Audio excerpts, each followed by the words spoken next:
above. We've got a 1 minute warning.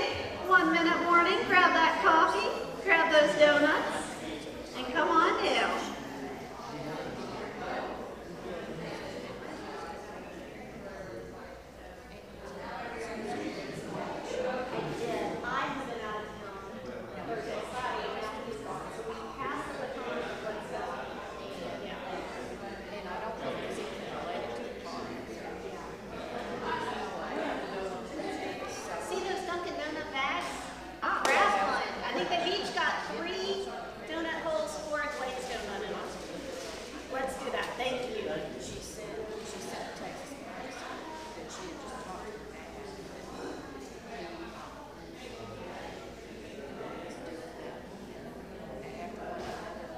Good morning, everybody. What a fabulous, busy, wonderful forum we have ahead of us today. I'm going to let you all keep doing your things. Come sit down whenever you can, but I understand we're all setting up for a very active forum. So do what you need to do, and I will just keep on talking. So in July, we have tried to think about what words have been bubbling to the surface as we talk to parishioners. And these are words of things that maybe we're all hungry for right now. So the first Sunday of July was joy. You know, during this pandemic, it's been very heavy and serious, and let's go and play for a little while. And then the next one was beauty. Last week we got to hear from Jonathan Dumar and Stacy and Joan. And they talked about how they have processed through all of their feelings, and they have processed through this pandemic through beauty. And that looks like many different things. If you missed it, be sure to go back and take a look at the recording on the website, because I went away, I felt like I was floating on air after listening to them. And then today we're talking about service. So during a time of crisis, it is our call as people of God to not only take care of ourselves and our church family, but also the wider community. And so today we are going to talk a little bit about service, that much, and then do service. So before I get started talking, I'm going to tell you that at any point during the forum, if you would like to get up and go to the Welcome Center and donate some blood, please do. There is a citywide shortage. And the Memphis Christian Pastors Network put out an all call and said, please, faith communities, we need you. Our city needs you. Please host a blood drive, help us move the needle, and help us come through for our city. I will tell you that Temple Israel is also doing a blood drive today. We can't get shown up. So let's all go in there and donate some blood. No, I'm really excited that our faith communities are coming together to really answer this need. So at any point, even if the link didn't work for you, even if you had trouble getting through, you can walk up there, and they will only let you give blood if it's safe and healthy for you to do so. So don't worry about that either. They will make sure that everything is taken care of, and then give you lots of really good, yummy food afterwards to re-energize you. So go on in. It's a great way to give back to our community. So why does service matter? Why are we, as a faith community, drawn to help out our brothers and sisters in our community? And first of all, this saying from Matthew comes to my mind every time I think about it. When I was hungry, you gave me food. When I was in prison, you visited me. When I was naked, you gave me clothing. And the followers say, well, when was that? I don't remember doing that. And of course they're saying, I don't remember doing that for you, Jesus. And he answers them, when you did this for the least of these, you did it for me. And that's important to remember.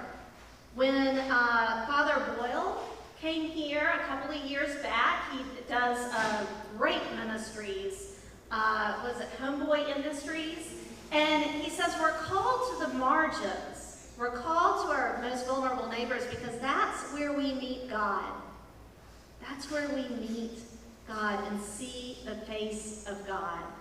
It's not just about, I have a lot and I'm going to share, which you'll hear plenty about that in the gospel today. But it's also about saying we are all beloved children of God and we're in this, and it's up to us to take care of each other. So that is our scriptural basis for today. But we also make promises.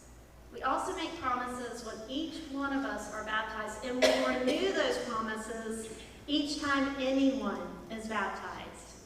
So you see here, seek and serve Christ in all persons, loving your neighbor as yourself. That's something that we vow at our baptism to do. Will we strive for justice, peace among all people, and respect the dignity of every human being? A lot of outreach is done in a way that does not respect the dignity of those we are serving. So at Holy Communion, we put a lot of emphasis on the fact that we are not the Savior coming in, right? We're not the one with all the answers swooping in to save the day. We're there to share of God's abundance. And you know what? We're probably going to receive something back at the same time. If you've ever gone out to more than a meal and sat at a table with the guests there, or gone to Constance Abbey and started a conversation, or I know that Cindy had shared during the pandemic one of the songs that one of the people of Constance Abbey had just broken out in joy singing when they received food. I mean, the gifts are abundant when we go to the margins and we see God. So I'm going to give a very brief overview because I live and breathe this every day. Barb and Sherry and Janice get to hear in Charlton about this all the time. Emily Woodside is a constant speed dial partner for me. But not everyone gets that big picture every single week in and out to remember what we do. But we give $42,000 in yearly, they used to be grants, now they're more donations because we didn't have a grant writing process in place, with our historic ministry partners. So you can see up here, who are they? They're the people in our city that we believe have the expertise and the experience to do the best with what their resources and our resources have to offer. So Micah, Bridges, Church Health, Emmanuel Center, St. Columba, St. Luke University Cluster Food Pantry is one that we do support, but right now they're not able to be as open as they would like to be because of the pandemic. So that's on a little bit of a pause, but we keep that partnership going. And then More Than a Meal. And we have a new partner this year, Slingshot Memphis. And this is a new group in town, 5 to 10 years old, that is helping to get measurables from the different nonprofits in town and help them figure out what programs are the most effective, what is really moving the needle on poverty in our city. And so they've been a conversation partner for me because every week I get at least 10 to 20 invitations asking Holy Communion to join in very worthwhile nonprofit organizations. And the thing is, if we did them all, we'd be spread too thin. And so Slingshot is a wonderful resource for me to go to and say, what are you seeing here? What are you seeing new out there that we should be paying attention to? That kind of thing. So keep an eye out and an ear out for them. They're really kind of growing as far as helping us get a better picture of outreach in Memphis.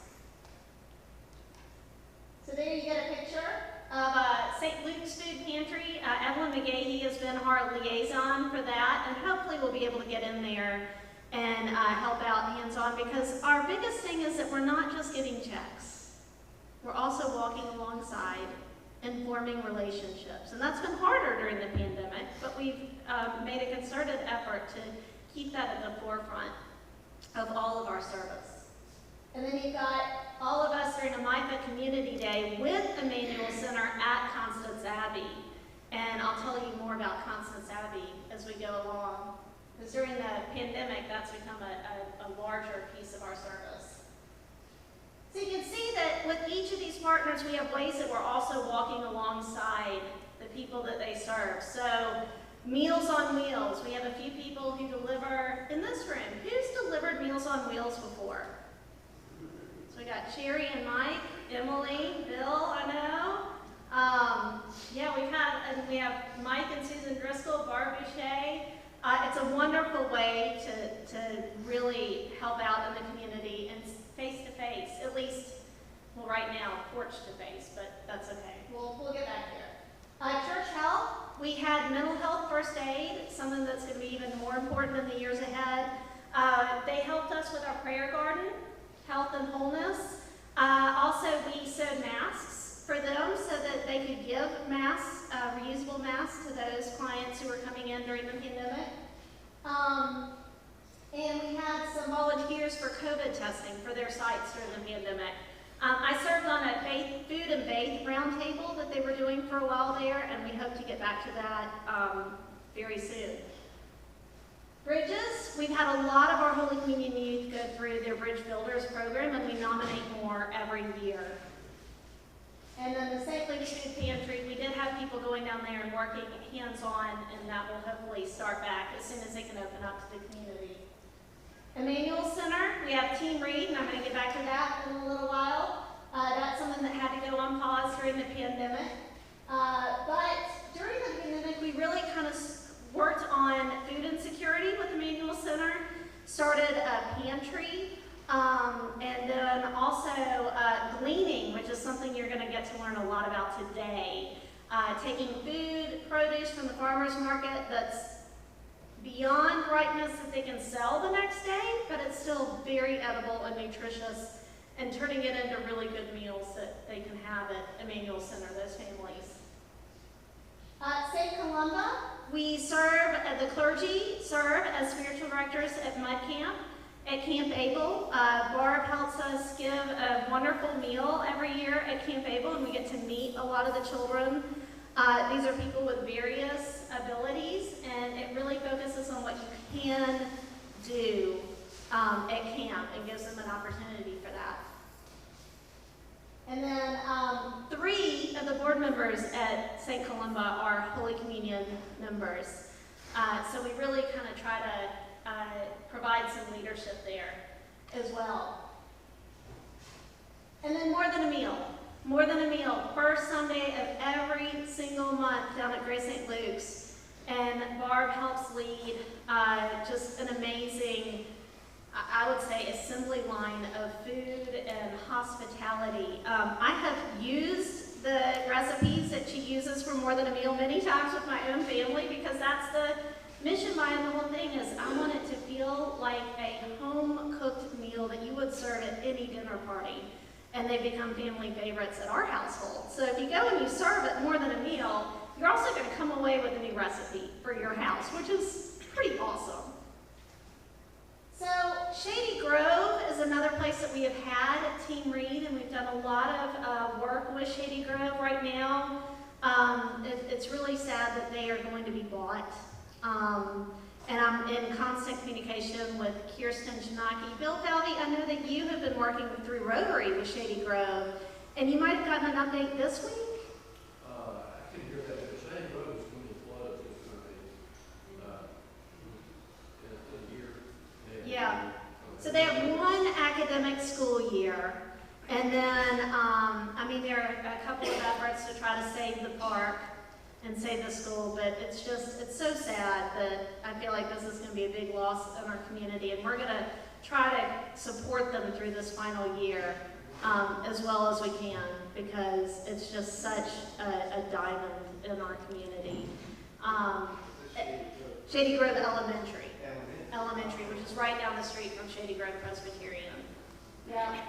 And then during the pandemic, Constance Abbey really rose as a ministry partner, and we provided thousands of meals to them. It's amazing. And just as I was saying, how on earth can we serve food safely? Barb came to the rescue and was like, here's how we do it.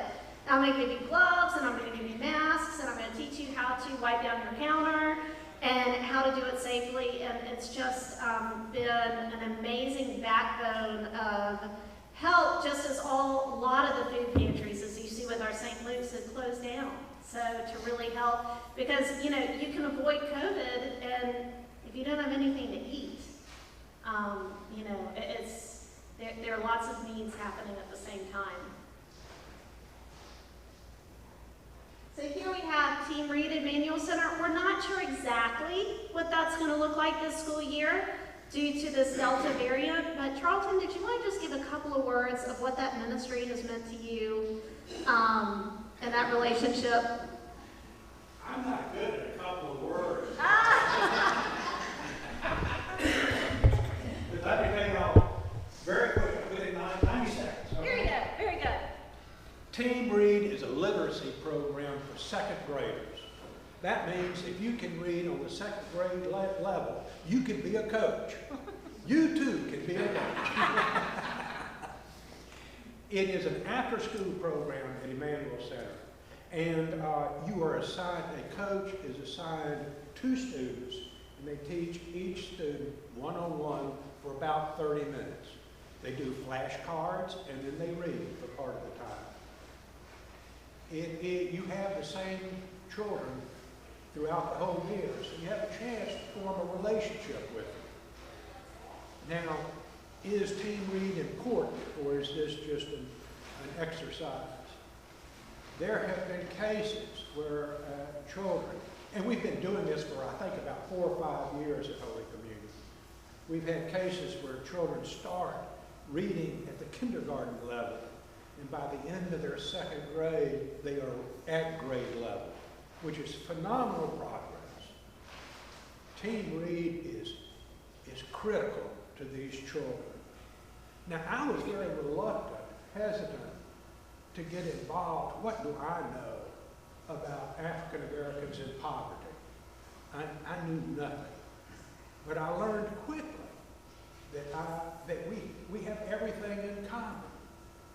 We have hopes and fears. We have frustrations and anxieties. We all want to be loved. We all want to be successful. We all want our lives to have value. Team Read does that for these children. You are one-on-one for a whole school year, so you have a chance to build a relationship. This child has a chance to trust somebody. They put their trust in you. I don't think it is an exaggeration to say Team Read is life-changing. In some cases, I think it has saved lives.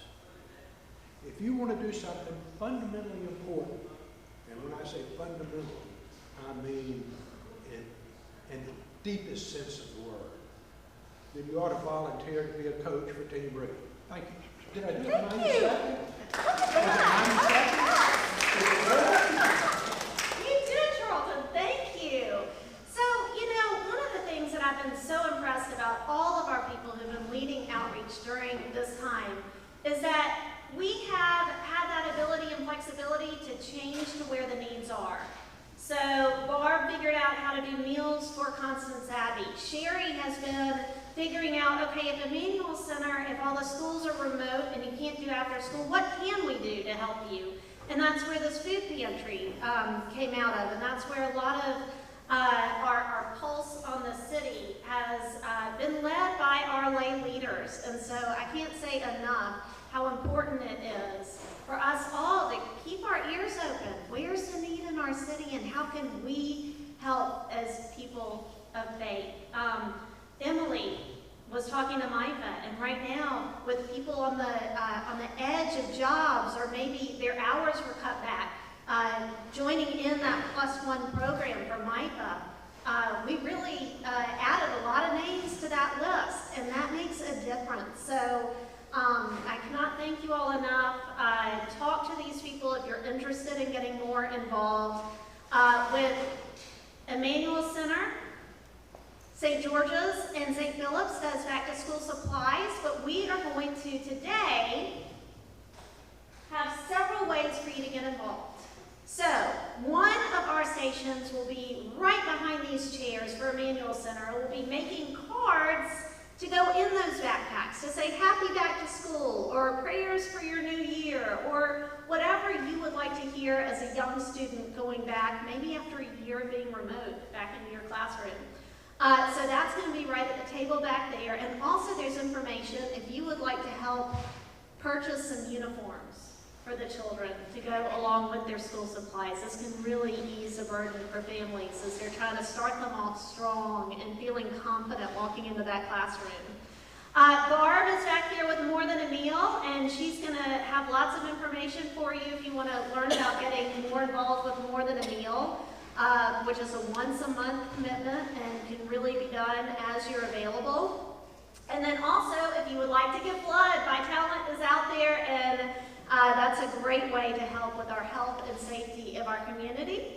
And last but not least, the most interesting summer outreach that we've been able to do has been this gleaning project, where on Wednesday nights they go to the farmer's market, and all of the people there have put their produce out that's still very good to eat, but probably wouldn't be the cantaloupe that you choose the next day if you're thumping on all of them. And I mean, it's just been amazing what Janice Hall and Barb have figured out to do with all of these foods, smoothies, Mexican rice casseroles. I mean, I think I probably chopped up 100 squash one day, and I'd love to see how those got used. It's so innovative and creative, and it helps the earth and it helps the families in Emmanuel. So you get to go try it out today if you would like. And they are all back there in the kitchen and at these tables, and you can even learn how to use a food saver machine. I tell you, it's meditative. I love it. So anyway, feel free to try one, to try several, to really kind of get some conversation going, learn more about people who are involved in these service programs, and I hope that this has just been a little teaser to help give an idea of what we do as a church family, and then where the potential is, and who the people are to talk to. So go in peace to love and serve the Lord, and have fun.